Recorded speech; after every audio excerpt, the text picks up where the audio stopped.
3 mois avant de faire une vidéo, c'est long, très long.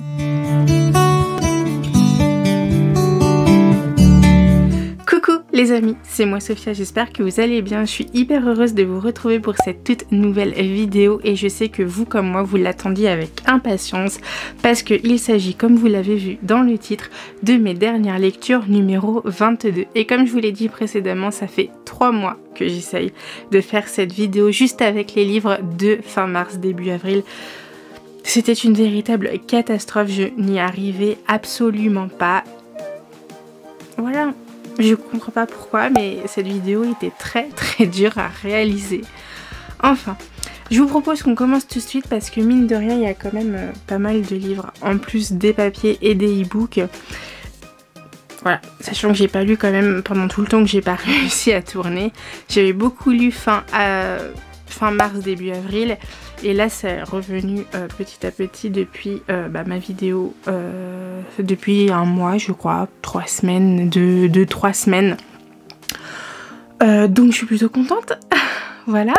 J'ai plein de livres à vous présenter et je vais surtout parler avec mes souvenirs parce que, comme je vous l'ai dit encore, déjà, il y a des livres qui datent de fin mars, début avril. Et ouais. On commence tout de suite avec ma lecture de mars qui n'était autre que le livre du club lecture.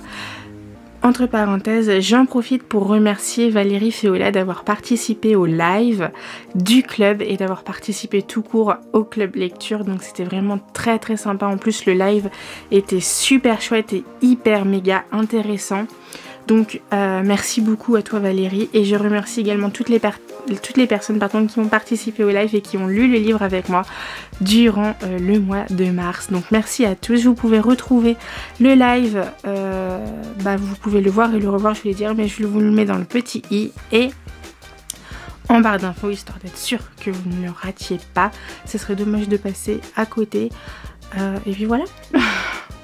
On revient tout de suite à la lecture du livre qui était juste incroyable. C'était une lecture vraiment très intense, très saisissante. Je l'ai lu durant une insomnie, je m'en souviens, je n'arrivais plus à dormir du tout de la nuit et je me suis dit tiens, ça serait pas le bon moment pour lire ce bouquin. Et au final, j'ai plus dormir du tout. Hein. J'ai même pas fait la sieste dans la journée, tellement ce livre m'a percuté. M'a laissé une trace indélébile dans le corps, je peux vous l'assurer. On fait la rencontre de Andras qui au moment des faits a la vingtaine et il est en train de nous dire que son souhait le plus cher c'est de comprendre pourquoi il a une balafre au milieu du visage et pourquoi sa mère et sa sœur sont morts dans un incendie. Il a subi un choc post-traumatique et tout ce qu'il veut c'est recouvrer la mémoire. Et pour ce faire, il va passer 5 ans de sa vie à suivre partout le Rideau Rouge. Le Rideau Rouge c'est quoi? C'est un cirque qui a une seule et unique attraction. Et tout ce qu'on sait de cette attraction c'est que quand on ressort, nos vœux, nos rêves sont exaucés. Andras a la chance d'avoir le sésame. La chance ou pas, je sais pas. A la chance d'obtenir le fameux sésame pour rentrer dans cette attraction et il va réaliser son rêve en fait de recouvrer la mémoire et dans cette attraction il va replonger dans 5 ans avant et il va comprendre pourquoi ce qui s'est passé est arrivé en fait. Tout simplement. Ce que j'aime beaucoup avec ce livre, je peux pas vous en dire plus, en tout cas dans le résumé, mais je sais que je vais vous spoiler à un moment ou un autre parce que cette lecture elle est vraiment très intense, très dure à lire, que je m'en remets toujours pas en fait. 3 mois après, elle est toujours bien présente. Et en fait, ce que j'aime beaucoup avec cette histoire, c'est que Andras, au moment des faits, il a 20 ans. Mais grâce au Rideau Rouge, il retourne dans son corps de quand il avait 15 ans.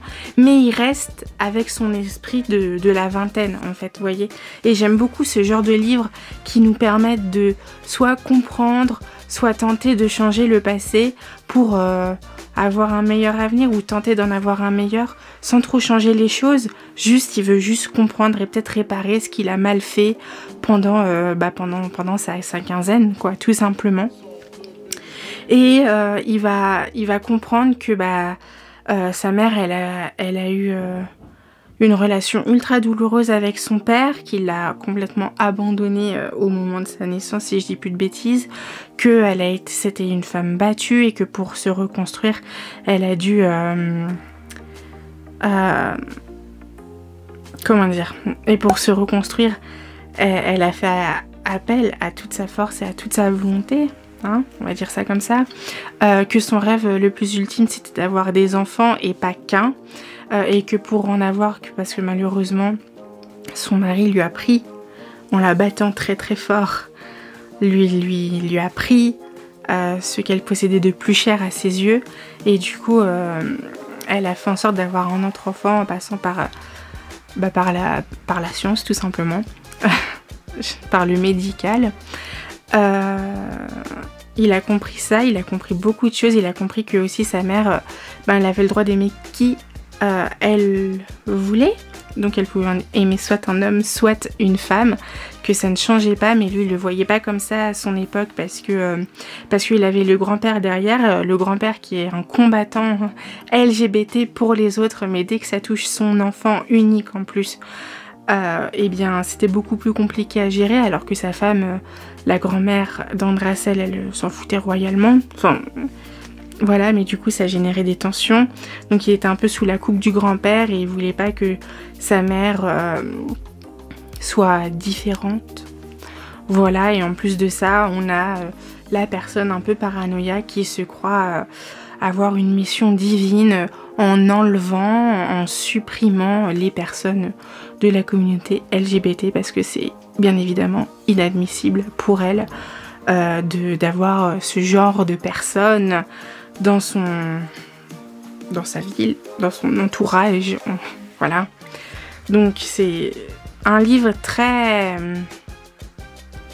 poignant. Franchement, j'ai beaucoup pleuré pour ce livre.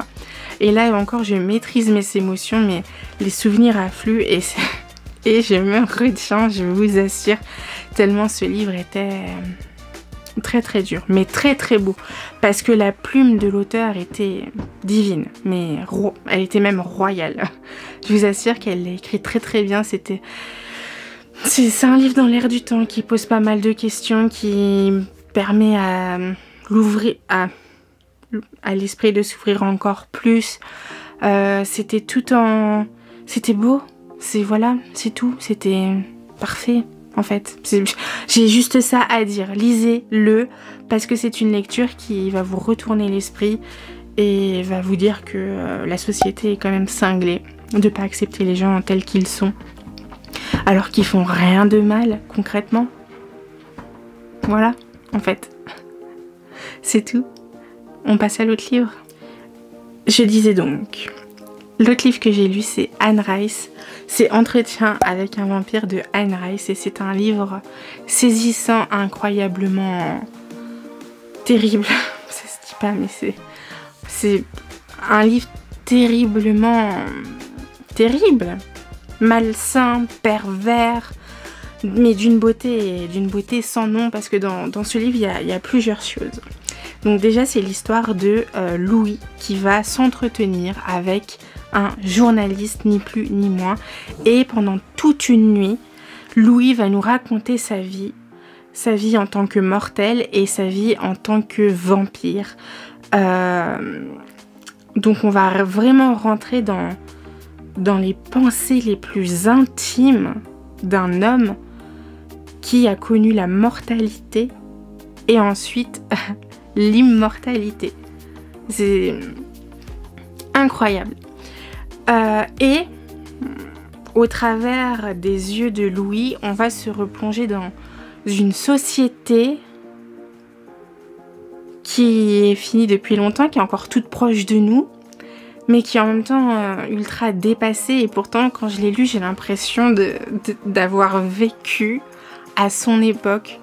On commence avec un Louis qui est maître d'esclaves, tout simplement, dans une dans une Nouvelle-Orléans où les esclavages, enfin les esclaves sont encore là, sont encore présents parce qu'il était maître d'un champ de riz, de blé, de coton je crois, et il avait des esclaves à sa disposition pour faire le travail qu'il ne voulait pas faire. Et donc c'était un homme riche, enfin c'est un homme riche qui avait des esclaves à sa disposition, mais il y avait quelque chose qu'il n'aimait pas dans cette vie. Il y avait son frère, il y avait sa sœur, il y avait sa mère, il y avait plus son père. Il y a tout un équilibre de famille qu'il a dû perdre et avoir parce que ses proches et surtout son frère n'aimaient pas. Enfin, voilà, de ce que je me souviens, sa relation avec sa famille était un peu bizarre. Il devait s'occuper de tout, mais en même temps, il était très loin de s'occuper réellement des choses. Et puis un jour, il en avait eu marre et il a bu tant qu'il a pu pour mourir. Et c'est à ce moment-là que Lestat, le vampire mystérieux, où on n'a que la vision pour le coup de Louis, et du coup on ne sait pas si on doit le détester, le mépriser ou alors l'aimer, avoir de l'empathie. Et j'ai hâte de lire les autres livres pour avoir cet avis sur Lestat, parce que c'est un personnage qui m'a pas laissée non plus indifférente.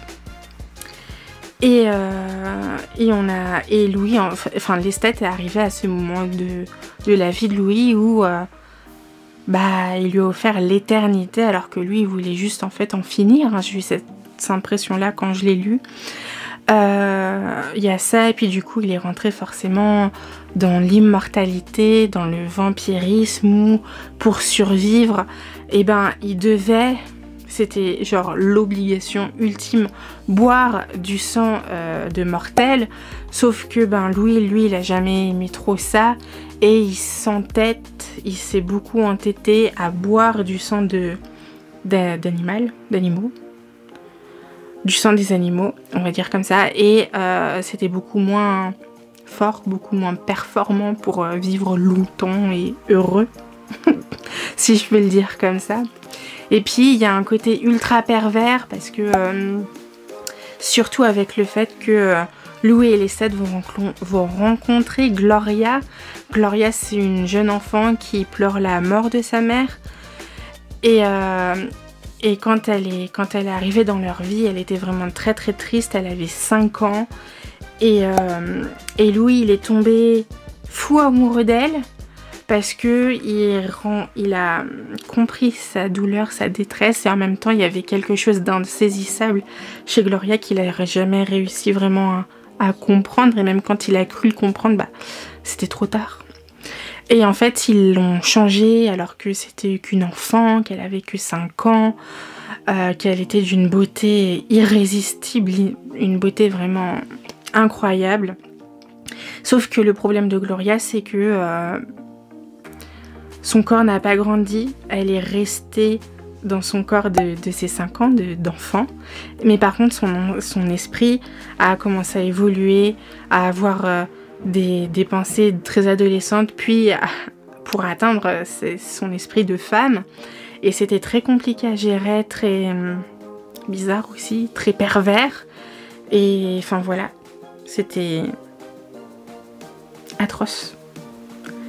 Et quand tu lis, t'es aux grippes des souvenirs. Enfin, on rentre vraiment dans la tête d'un homme immortel qui est assez incroyable. Et puis il y a un autre personnage aussi qu'il rencontre à... Ah, c'est Claudia qu'elle s'appelle, c'est pas Gloria. J'ai dit Gloria ou Claudia, je sais plus, bref.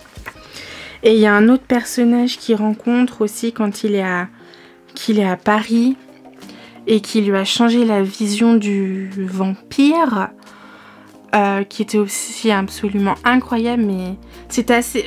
Et donc voilà, il y a ce côté-là pervers, puis un autre côté aussi parce qu'il était omnibulé par un vampire. Qu'est-ce que fait un vampire? Il est obligé de sortir que la nuit. Enfin, c'est déprimant quand même d'être un vampire. Voilà. C'est tout ce dont je me souviens, ce qui est déjà pas mal, mais c'est vraiment une lecture très très intense et c'est vraiment un chef-d'œuvre. Je lis très très peu de classiques, dans le sens vraiment classique, mais alors celui-là, un pur délice. Qu'est-ce que je voulais vous dire d'autre? Ah oui, voilà, c'est bon.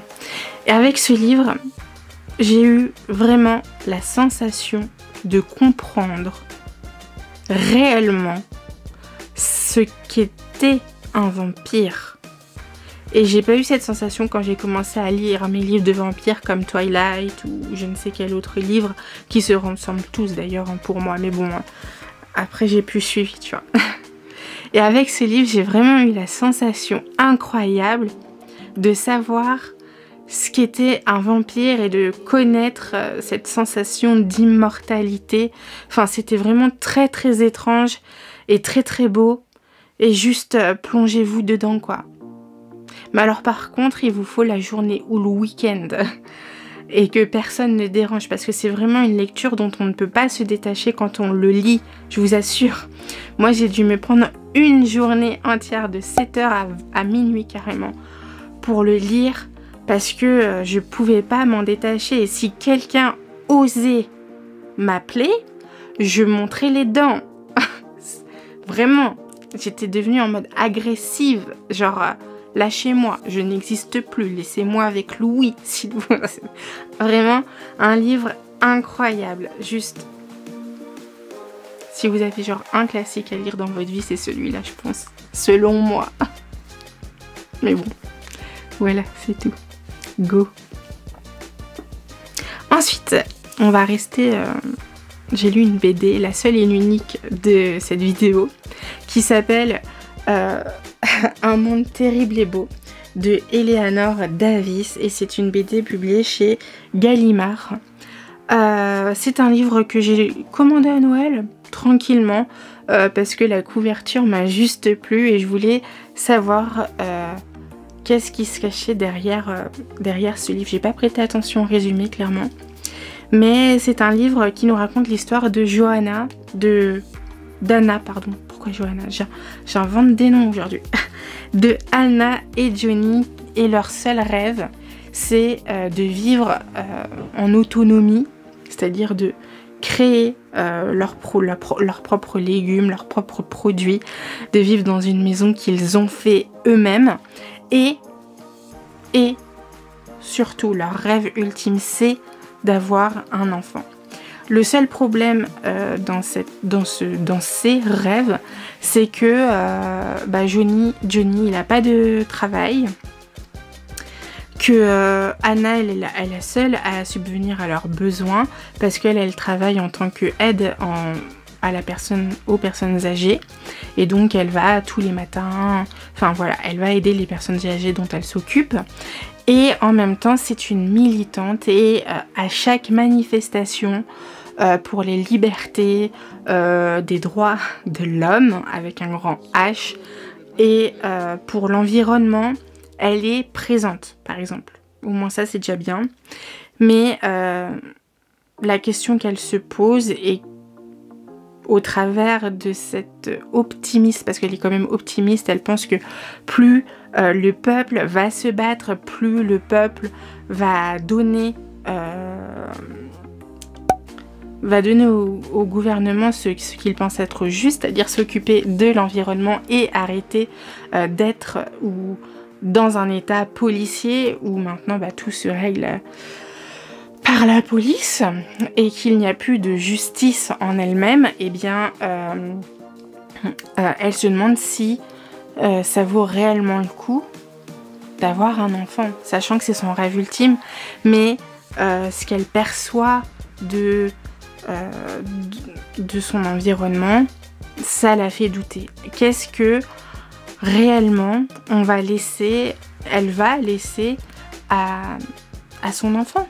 Quelle valeur elle va lui transmettre? Quel combat elle va lui laisser? Est-ce que le plus important, c'est de se battre pour l'environnement parce que réchauffement climatique, parce que on a fait de la grosse merde ces dernières années et encore maintenant, voilà. Ou est-ce que le plus important, c'est de se battre pour la liberté de ses droits et ne plus vivre dans un état policier où la justice n'est plus ce qu'elle est. Hein, c'est vraiment un tableau pessimiste que je dresse, mais il y a quand même une recherche de la beauté du monde parce que, mis à part le fait que l'environnement part en cacahuète et que l'État est devenu un État policier, que le gouvernement préfère donner des millions au pétrole, que le gouvernement préfère tabasser son peuple pour accepter, enfin pour faire passer les lois qu'il veut faire passer, il y a quand même dans ce tableau pessimiste l'optimisme de voir la beauté du monde avec les rencontres que l'on fait, avec les rêves que l'on a, avec quand même les paysages somptueux que la Terre nous offre, avec l'amour aussi, hein, voilà. Bah oui, parce que je viens de tomber sur une planche où il y avait des bisous. Forcément, c'est beau les bisous et les câlins. Mais bon, voilà. Donc c'est très... Je vous montre les planches un petit peu. C'est très pessimiste, optimiste.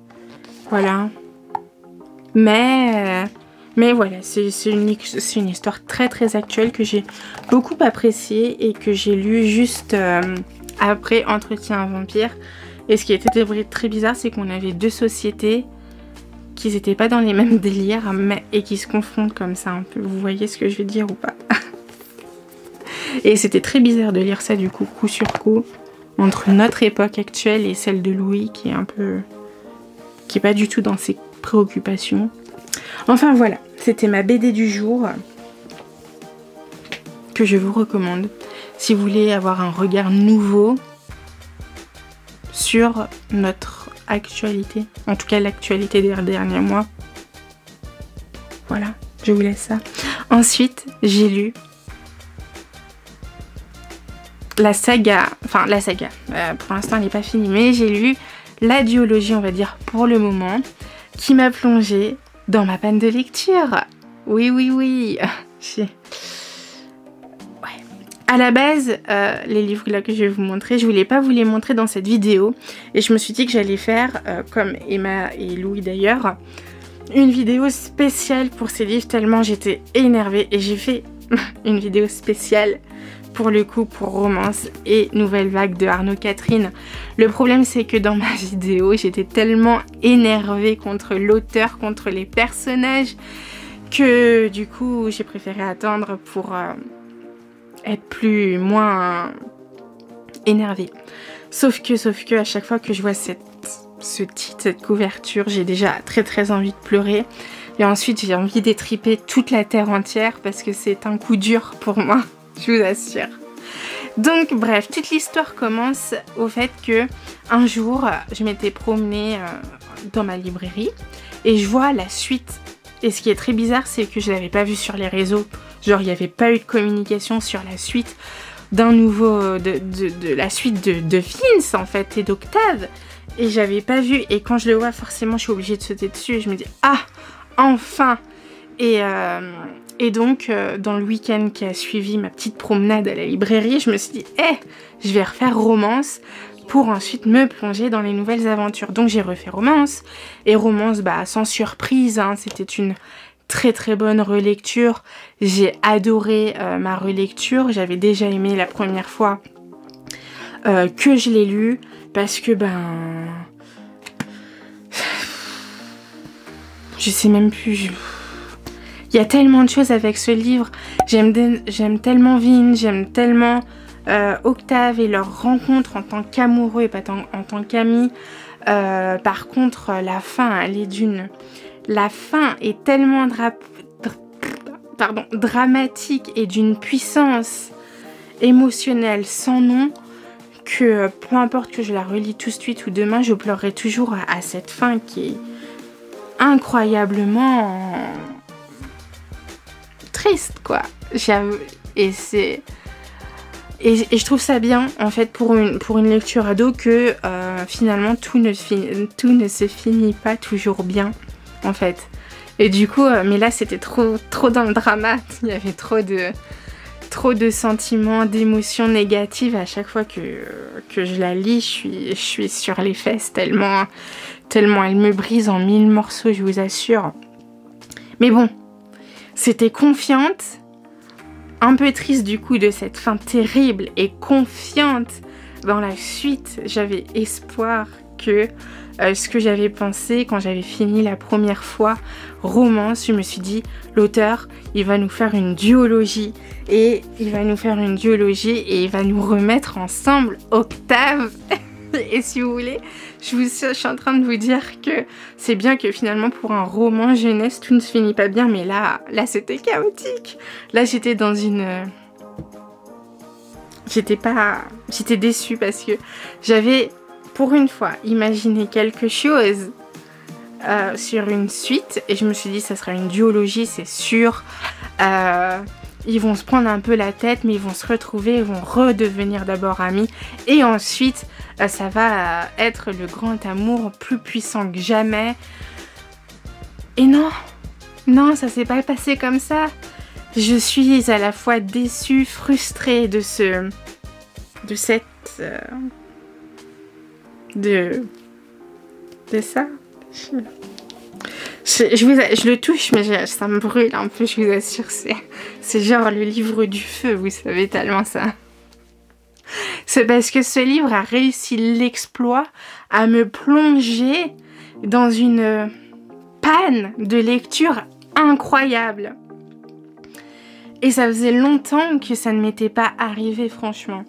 Enfin bref, donc cette duologie, on retrouve Vince, Octave. Et j'étais contente parce que je me suis dit dans ma tête, ça va être des chapitres Vince Octave ou Octave Vince, peu importe, mais en tout cas, je vais enfin connaître les pensées d'Octave. Il va tout nous raconter de comment ça s'est passé pour lui, la découverte de son amour pour Vince, comment qu'il a géré ça, comment qu'il a géré ce qu'il a vu sur le tableau, enfin... incroyable.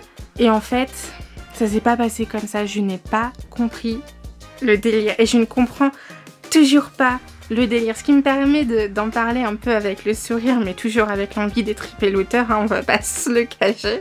C'est parce que quelques mois après ma lecture et du coup pendant un peu ma pause, j'ai vu le post de Monsieur Arnaud Catherine qui disait que enfin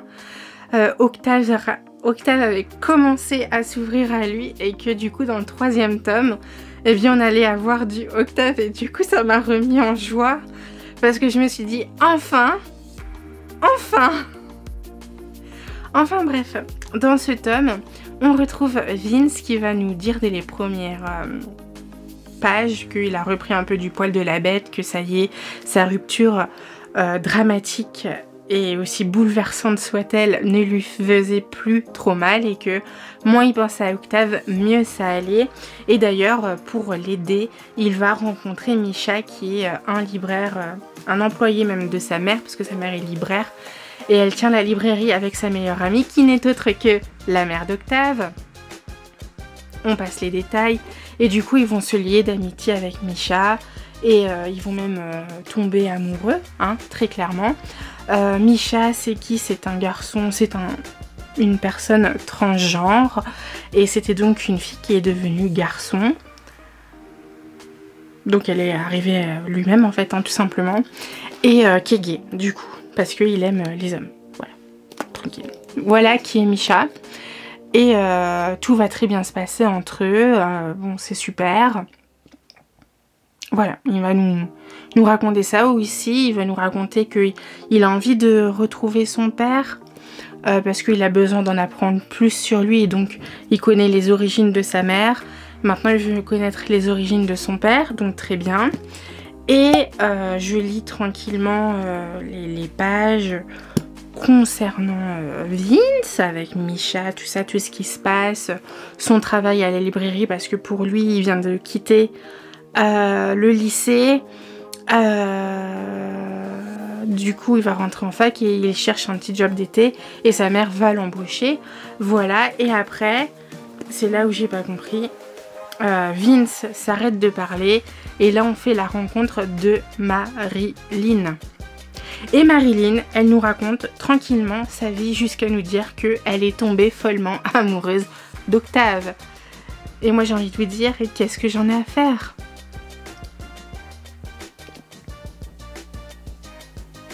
Ce qui me dérange avec Marilyn, j'ai beaucoup aimé Marilyn hein, parce que la pauvre, ce qui me dérange avec Marilyn, c'est qu'elle est arrivée comme un cheveu sur la soupe pour nous raconter son aventure avec Octave, qui s'est passée exactement de la même manière que celle qu'il a eue avec Vince. Et moi, ce que je comprends pas dans cette histoire, c'est pourquoi il a choisi de raconter la même histoire, sauf que c'est une fille qui s'en prend plein la gueule par Octave et pas un garçon. Qu'est-ce que ça apporte? Qu'est-ce que ça a changé? J'ai pas compris. Donc si vous voulez, il y a une première partie, Vince, qui nous raconte comment il reprend du poil de la bête. Il y a la seconde partie très longue où c'est à ce moment-là de l'histoire où j'ai pris du recul. Mais genre, je tenais le livre comme ça, mais j'ai l'impression que c'était mon moi ange un peu, ou démon, je sais pas trop, un peu des deux, qui était en train de lire le bouquin. Et du coup, j'étais dans l'histoire, mais j'étais plus dans l'histoire. Et je me suis dit, mais qu'est-ce qui est... Pourquoi? Pourquoi? Donc j'ai pas compris. J'ai pas compris cette deuxième partie. Et la troisième partie du livre, c'est quand tout le monde se retrouve finalement à Paris, dans la librairie de Vince, pour que ça explose, qu'il y ait une rencontre, je sais pas. J'ai pas tout bien compris, j'avoue. Parce qu'en fait, Marilyn avait l'envie, le besoin, le désir de retrouver Vince pour qu'il lui explique comment sa relation avec Octave s'était passée. D'accord, très bien.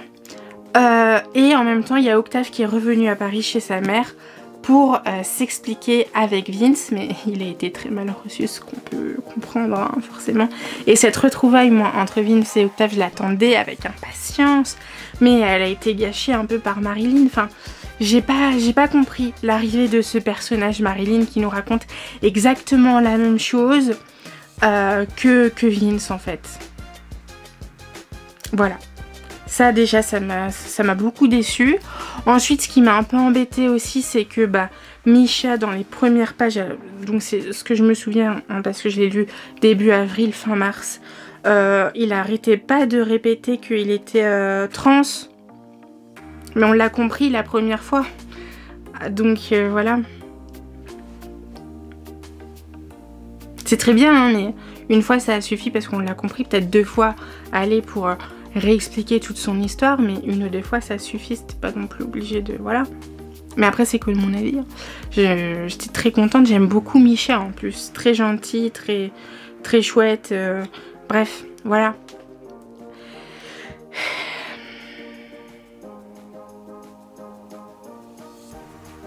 Voilà, c'est tout. Et ce qui m'a surtout énervée, c'est le paragraphe. C'est un paragraphe du résumé qui dit, je le lis à tout le monde, j'en ai ras-le-bol, je répète la même chose sur ce bouquin, c'est terrible. C'est les nouvelles vagues, c'est Vince, Misha, Marilyn et Octave. Les nouvelles vagues, c'est le portrait d'une génération qui invente sa façon d'aimer et d'être soi. Mais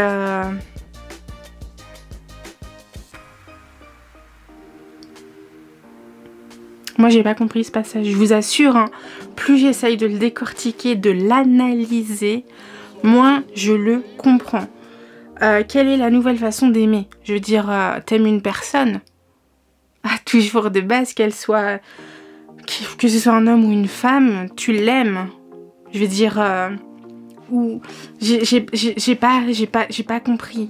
J'ai pas compris à quoi ils faisaient référence quand ils ont écrit ça.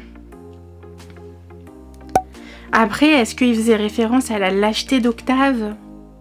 Parce que quand même, pour abandonner deux fois de quasi la même manière une personne qu'il aime, éperdument, hein. Je n'ai pas de doute sur son amour, mais pour lâcher une personne aussi brutalement, c'est vraiment, enfin c'est de la lâcheté. Et quoi, on aime être lâche. Du coup, si je vous le mettrai en barre de description, si quelqu'un réellement pouvait me l'expliquer, ça serait bien. Parce que j'ai pas compris. J'ai pas compris, je vous assure. Enfin voilà. Tout s'est bien passé. Vous avez vu. J'ai fait tomber mes livres. Je n'ai pas trop crié sur ce bouquin. Ensuite, j'ai lu La fille de l'eau. Oui, parce que j'ai un petit papier pour me rappeler des livres que j'ai lus, que je devais faire en vidéo. Alors, j'ai lu La fille de l'eau et ça, c'est la lecture numéro 10 de mai, du coup. Parce que je n'ai toujours pas lu la lecture d'avril et je ne pense pas que je la lirai honnêtement. Pas fin de la parenthèse. La prochaine lecture que je vais vous présenter, c'est la lecture numéro 10 qui s'appelle La fille de l'eau de Hayden Fox. C'est la lecture numéro 10 du club lecture qu'on a lu en mai. Vous voyez, ouais. Et ça raconte l'histoire d'une course et d'une fille qui découvre au fur et à mesure en participant à cette course qu'elle a des pouvoirs qui sont liés à l'eau. Vraiment de ce que je me souviens. C'est une lecture que j'ai beaucoup aimée parce que c'était la première lecture que je lisais depuis un mois à peu près. Et d'ailleurs, je remercie encore une fois Hayden Fox d'avoir participé à cette lecture du club et au live que vous pouvez voir et revoir. Je vous mettrai également le petit i et en barre de description le lien pour pour le live. Je vous remercie aussi à vous de l'avoir lu. Et c'est une histoire que j'ai absolument adorée. Elle se lisait tranquillement. La plume de l'auteur était parfaite. J'ai hâte de lire le tome 2. C'était vraiment très court parce qu'en fait je me rends compte que je m'en souviens pas. Je m'en souviens pas tant que ça, ce qui était un peu bizarre. Déjà, je me souviens que j'avais commencé le livre le jour du live, donc vraiment super. Et donc j'avais lu quoi, les 150 premières pages, j'étais vraiment à fond dedans. C'était vraiment une très bonne lecture. J'ai passé un très bon moment et j'ai hâte de lire le tome 2. Voilà. C'était court en fait. Juste lisez-le. Voilà. Parce que vous allez passer un excellent moment. Et ce que j'ai beaucoup aimé, c'est qu'au travers de la course, qui est une course de dépassement de soi aussi, mine de rien, et bien c'est un peu une rencontre à en faire soi-même cette course. Et ben la fille principale, j'ai oublié le nom, comment elle s'appelle, incroyable, bref. La fille principale, et ben elle se découvrait elle-même et c'était vachement beau, vachement chouette. Donc go la découvrir en fait. Voilà, c'est tout. J'arrête pas de dire en fait. Un autre livre que j'ai lu cette fois-ci, vraiment après du coup Octave et Vince, là c'est personnage nul, pardon. C'est le livre Rien ne sert de se mentir, il faut s'aimer point. Et c'est un livre aussi qui, après du recul, du coup que j'ai lu en avril, quelques jours après avoir terminé le tome 2, Les Nouvelles Vagues, et bien c'est un livre de qui déjà? Je vous mettrai la couverture, j'ai oublié. Je me souviens parfaitement de l'histoire, mais c'est de Sophie Rouzier. Voilà, c'est bon. Donc Rien ne sert de se mentir, il faut t'aimer point de Sophie Rouzier est un livre que j'ai reçu en service presse, donc merci beaucoup. Et c'est un livre qui a aussi grandement participé à ma panne de lecture parce que j'avais déjà Vince Octave qui étaient meilleurs amis et que quand ils sont découverts, qu'ils se sont aimés, et bien c'est parti totalement en cacahuète. Et là, Liam et Julie ont fait exactement la même chose, mais eux, c'est quand même la palme de la palme, c'est-à-dire qu'ils ont attendu d'être adultes pour faire en sorte qu'ils soient ensemble. Et encore, c'était pas gagné. Alors, j'accepte le fait que y a des personnes qu'on veut réellement voir comme des amis, mais quand la terre entière nous crie que c'est notre âme sœur, à un moment donné, faut pas se poser de questions, quoi. Faut juste y aller. C'est une histoire qui, en fait, ce qui m'énerve le plus, c'est que l'autrice a dit que c'était un feel good et que toutes les autres blogueuses et lecteurs ou lectrices qui ont lu ce livre, franchement, ont dit que c'était un feel good. Mais moi non, j'ai pas trouvé que c'était un livre. J'ai trouvé ce livre énervant parce que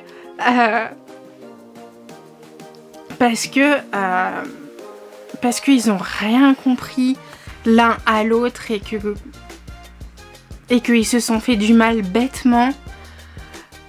Et du coup, plus les pages avançaient, plus ça m'énervait en fait. C'était terrible. Et donc je résume le livre. Le livre en fait c'est l'histoire de Julie qui est une globe menteuse et comment elle est architecte. Ça aussi c'est très drôle. Elle est architecte et du coup elle a un moment de sa vie où elle en a marre. Elle est divorcée, elle a pas d'enfant et c'était vraiment quelque chose qui a participé à son divorce alors que en fait ça a joué, je peux comprendre que ça ait joué mais finalement c'était autre chose quoi. Et elle est divorcée, elle a pas d'enfant, son meilleur ami vit en Afrique à des millions de kilomètres d'elle alors que de base c'était un rêve qu'ils avaient à deux. Et ben voilà, et un jour, elle va se rendre compte que tout ce qu'elle a fait, c'était un peu merdique et que pour s'épanouir, elle avait besoin de se retrouver et de partir loin de chez elle, de son appartement qu'elle n'a pas quitté depuis la fac.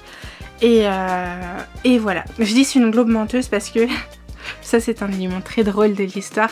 Elle a inventé ce terme pour que tout le monde croit, tout son entourage croit qu'elle fait des vacances alors qu'en fait elle est juste posée sur son canapé à regarder des vieux films.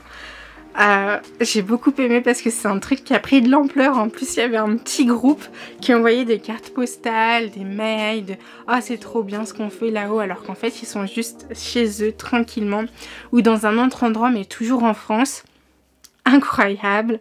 Et donc voilà. Et quand je dis c'est très drôle, c'est qu'en fait, Julie et Liam, ils se sont rencontrés quand ils étaient tout petits. Quand ils étaient en primaire, ils sont devenus très vite très amis. Et plus ils grandissaient, plus ils se sont rapprochés. Et au fur et à mesure, forcément, il y a des sentiments plus qu'amicaux qui sont venus entrer dans la danse. Et sauf qu'ils n'ont pas pris en compte ces sentiments et ils sont partis chacun de leur côté avec les personnes qu'ils n'avaient absolument qui n'avaient pas besoin d'être dans leur vie en fait parce qu'ils ont fait du mal, ça m'énerve je vous assure, ils se sont fait tellement de mal et du coup ils ont fait du mal aux autres à cause de leurs conneries et ils ont rien et ça m'énerve vraiment, je vous assure. Je l'ai lu il y a 3 mois et je suis toujours énervée de cette lecture qui était censée être un feel good. Alors oui, dans la manière d'écrire, l'autrice avait une approche très douce, très joyeuse. Mais c'est ce côté très doux et très joyeux, très feel good quoi finalement, qui je crois m'a mis le plus en neurogne parce que des sentiments très forts qui finalement